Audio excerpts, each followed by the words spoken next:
of the most important words is iqra. I don't think that that means just read and follow. I think it means think.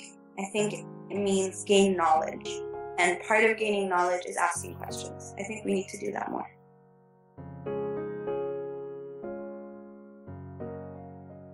My name is Sarah Al-Mutlaq and I am 23 years old.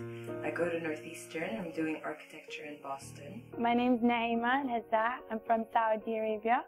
I live in Boston. I go to Northeastern. I'm a fourth year doing biochemistry, minoring in cinema studies. My name is Haifa. I'm 23. I go to Georgetown. I'm in the School of Foreign Service, so I'm studying the Middle East, women in Islam. My name is Ritana Tarabzouni. I am from Saudi Arabia. I am currently residing in Los Angeles, and I am doing my master's at USC in communications management. I'm also working on music. I am collaborating and writing with different producers and artists, and I'm working on my 6-track EP that is going to, hopefully, fingers crossed, be released this summer. My name is Sada Youssef. I'm 24 years old. I'm an international student at Concordia University in Montreal. I'm studying economics with a minor in religion. And my focus in religion is women and gender studies. My name is Rizan Azzouni. I am a Saudi fashion designer. I went to the School of Museum of Fine Arts where I studied fine arts and art history. My studio arts degree was in sculpture and paper making. Okay, so I'm Sajja Kamal and I live in the eastern province of Saudi Arabia in Khobar. My name is Dania. I'm 23 years old. I just graduated from Boston College in May 2013 and I majored in political science. So my name is Dalal Boardi. I go to Emerson College studying integrated marketing communication. I'm 23 years old and I live in Boston. I think some people, they deserve power because they use their power in the right way, in a very fair way. But at the same time, I really do believe, this is my liberal self taking over, but I really also at the same time kind of think that nobody deserves power and everybody deserves to be, powerful over their own self. And there shouldn't be an overruling power that tells you and dictates you, who to be and what to do. So in that sense, I really believe that no one deserves to have power over you. But is that really possible?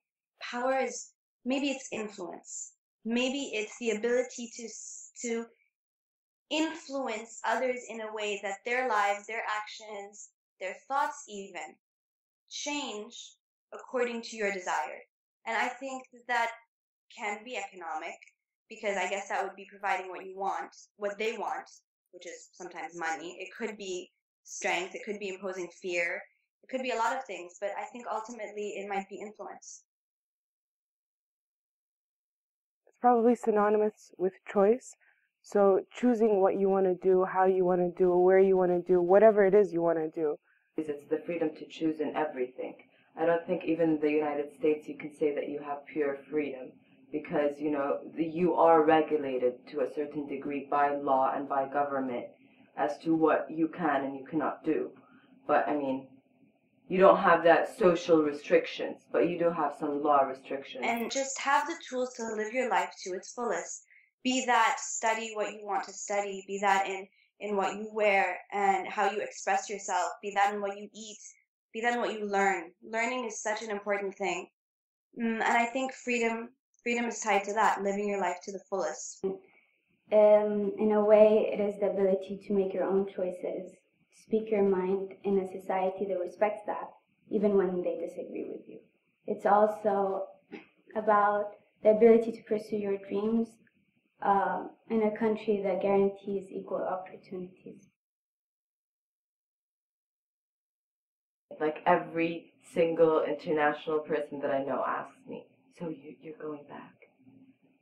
The most common question is it true that women can't drive in your country? This is unfortunately something that we became the most famous for, maybe apart from oil.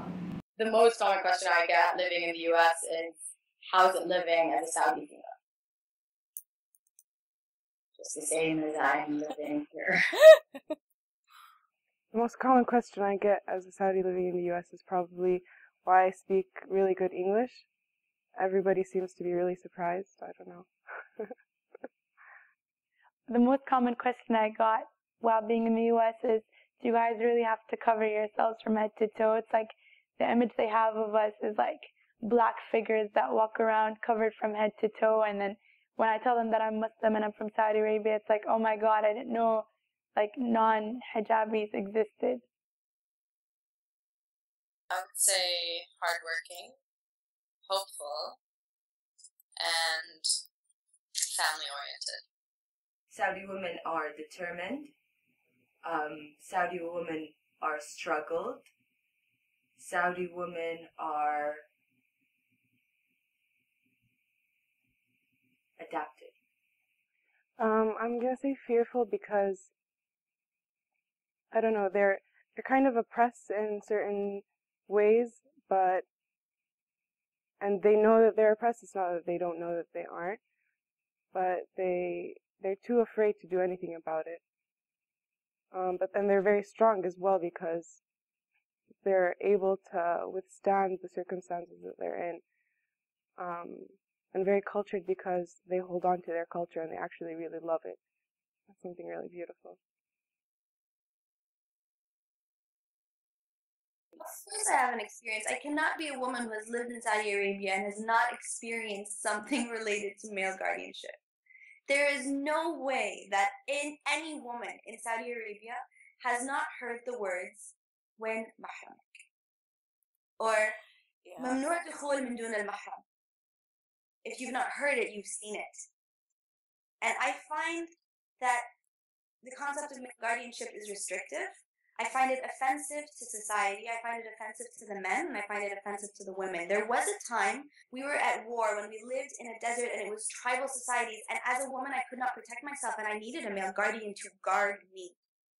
But if I'm in my city, among my people, and I need a male guardian to protect me from the other men, what does that say about the other men around me? And I think more highly of the other men in my society than they think of themselves to impose a male guardian on me to protect me from them. They should think higher of themselves. It's sexist towards them just as it is sexist towards me. And I think that is upsetting. I think it's very unfair for a woman to be, kind of restricted in the sense that she has to ask permission for everything she does. And I think, it's viewed in a bigger lens, not only on the lens of, you can't travel or go wherever you want, whenever you want, but it's the bigger picture of, your life. Someone's controlling your life. And even if they're not saying that, it's still, I don't know, it's in there somewhere, that you have to ask permission for everything that you do. And how can you really, really reach your limits and do great things if you constantly have to ask for permission? So unfortunately, people who justify it tend to use or tend to patronize women by claiming that, and we hear this all the time, that women are the most valuable jewels in our society, which is why we have to protect them. And this is not only a very condescending argument, but it's also very, very much illogical. You cannot justify dominance based on how valuable the people you're oppressing are. The silos that I'm associated with back home are not necessarily the type that, I'm not going to marry her because she studied abroad.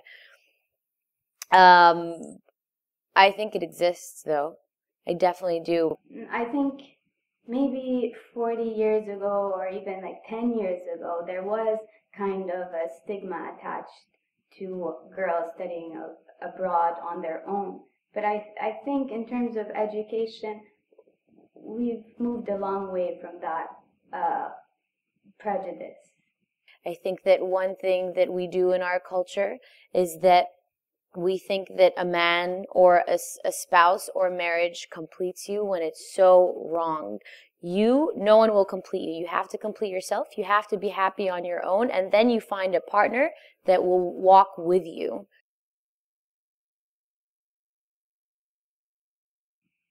I think because we haven't learned the values of tolerance yet, and a lot of people are afraid of society's judgment. But I don't think that it only applies to women. I think men too are very much restrained in their ability to speak freely. And I guess we're just programmed to be very cautious about what we say. And this suspicion of other people's judgment follows us no matter how far we are from home. That's how people identify you. You are your name. You're not you're your name and your family and your siblings and your parents. So whatever I say reflects on them so much that it could harm them. And that is terrifying. I feel like that is the thing that stops so many women from doing things. My choice to pursue music as a serious profession is by far the thing that I am most proud of in my life. And I know that people would look at that and be like, that's not an achievement. But for me, the choice and my commitment to that choice is the bravest, hardest thing that I've ever had to do. I mean, being yourself in a world that tries to make you into someone else, I believe is an achievement, being true to yourself and true to your personality and everything. So yeah, I'd like to say that is an achievement.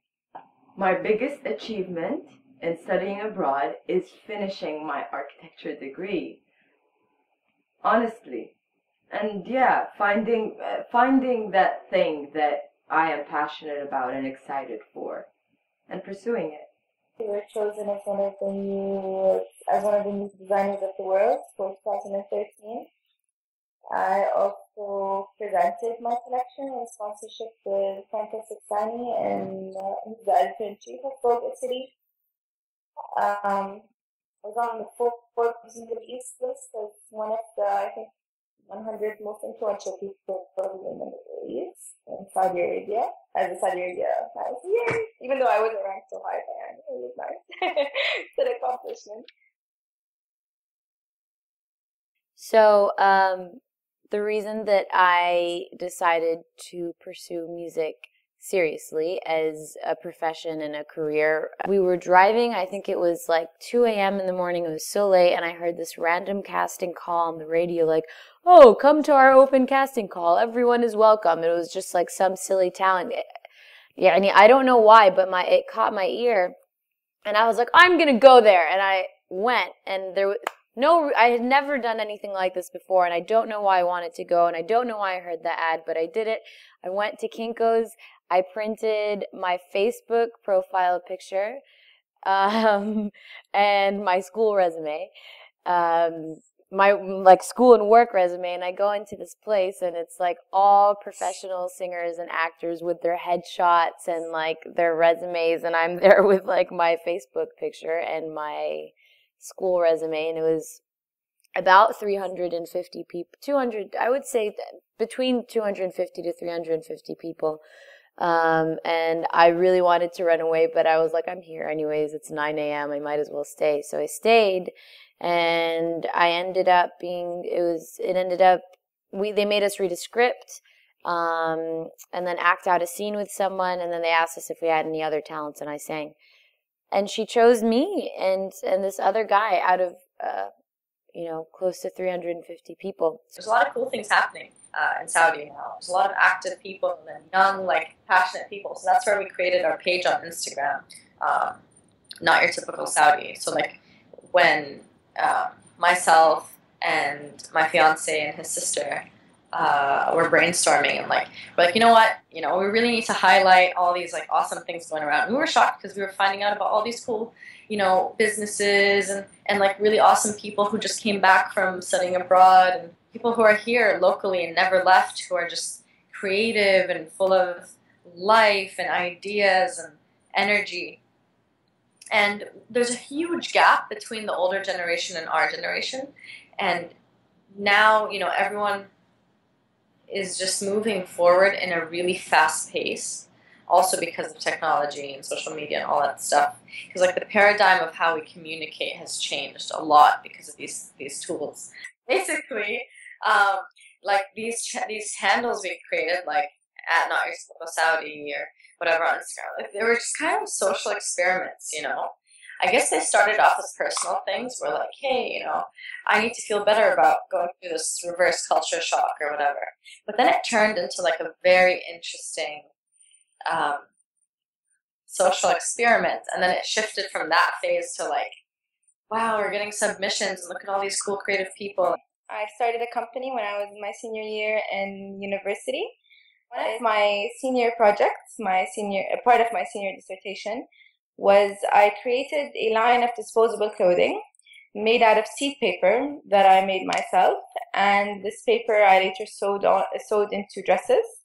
And I opened a pop-up shop where I sold these items, and I sold a dress by luck to a lady named Natalia Rovner, who was then a Russian socialite living in New York. She wore the dress to the Vanity Fair New Year's party in Miami, and they photographed her wearing it, and she was in the Vanity Fair magazine, and a couple of social magazines photographed her. And the shock on people's faces when they know that our clothes are manufactured in Saudi Arabia is like, what? Like embroidered in Saudi? What? You guys don't have a fashion industry. Like, that's the point. In the middle of an oil-driven part of the world, you have a little studio in a place called Medinat al-Ummal, which is the workers' village, which is the oldest neighborhood in Khoban, kind of like a rundown, I don't want to call it the ghetto, but it's like a rundown area, in a house that was built in 1940. Once you open the doors, it's actually a little atelier, fashion house with 25 sewers and beaters that make clothes that get sent around the world. That's not something that you would expect. Now we have 4 lines. We have the main line, a couture line, which is a bespoke line. We have our threads line, and we have an accessories line, which just launched with the summer 2014. So now we are stocked in New York. We are stocked in Delhi and Bombay. We are stocked in Qatar, Kuwait, Dubai, and Jeddah and Riyadh, which are 2 cities in Saudi Arabia. And I'd advise these girls to just go out there and explore what the world has to offer. Go after what you're interested in. It'll get easier, but for girls who don't want to, you know, go with the status quo and be different, or just be themselves, not even just to be different, I feel like there are so many opportunities to do that here. I think probably the only advice I could give is don't be afraid to follow your passion. You know, if you have a dream, if you have a want, if you have a need that's unfulfilled, go for it. Don't be afraid, and don't let anyone hold you back. Your opportunities never go away. They always keep coming. It's just about knowing when to spot them. So when you see an opportunity, you should take it. But don't compromise who you are. Success is a habit. You make a commitment. I'm going to walk through my fear every day. I'm going to work my craft every day. And I'm going to make it a conscious decision that I'm going to put aside everything that, you know, that doesn't matter. All the societal norms, everything that people are talking about me, all the fear, whatever. It's a habit and it's a commitment. So that's my answer. You hear an inspirational story. You need to take the motivation that you hear and push yourself forward. I'm not going to put the responsibility of change solely on their shoulders, but I'm not going to put it on the shoulders of men either. It's very comfortable. It's convenient for men. So I don't think a lot of them are going to change. I don't think that a lot of them are aware of the benefits of change, but we are. And the first thing I would like Saudi women to do is try to change their outlook and ask questions about what they want rather than be told what they want. I think if we continue to allow ourselves to be driven by fear, then the things that we are most afraid of will always continue to haunt us. We have to have the courage to speak up and know that we are not alone in the struggle and that other people will support us, because no one will understand the struggles of a Saudi woman better than another Saudi woman. I think change is inevitable as well. Like, everyone's changing. If you're not changing, like, there's something wrong. You're gonna fall off the bandwagon. You need to move with the world. And we can still change, but also preserve our culture and our religion. I think awareness is being brought up, and a lot of people are realizing it, and they're not doing anything really bad about it. They're just realizing that they can make a change, and it starts from within. So I really do believe that some women are finding a voice for themselves and achieving more because they realize that.